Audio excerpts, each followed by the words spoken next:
in 2005, I was doing my PhD and was quite interested or more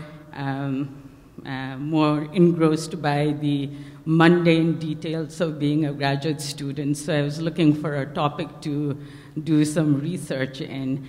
And I happened to be in Nepal at that time for my holidays. And I just happened to talk with lots of people. And at one occasion, I mentioned that it would be very interesting to look at political socialization of youth leaders who are involved with various different political parties. And at that time, Nepal was undergoing a major insurgency, and it was at the peak. So I mentioned that it would be interesting to look at youths who are involved in the Maoist insurgency, to look into what motivates them, why they're involved, etc. So somehow that word got to the Maoists, I believe. So I got a call one day, and I was asked if I would be interested in meeting with the Maoist leader. So I said yes, and so they told me to come to a certain place. I went to that place. From there on, I was blindfolded and taken, and I had to walk for a long distance with 5 kids, basically between ages 10 to 14, who were part of the Maoist militia. And so during our long walk, we stopped in different places. And like any good researcher, I was taking notes, etc.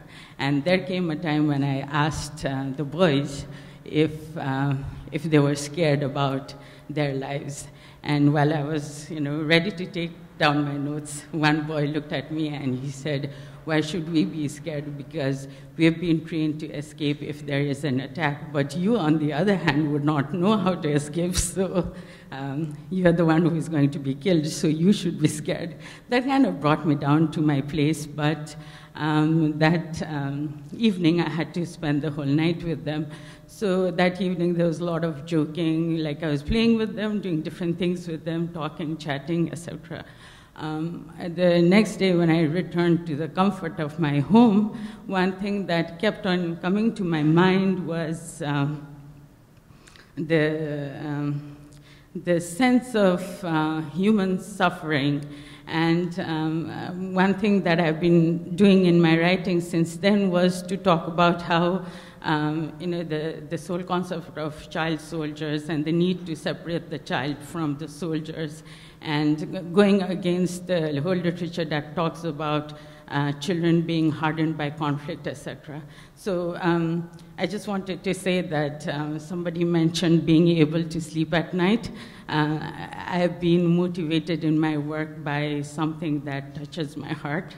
So that's what I've been doing since then. Thank you so much.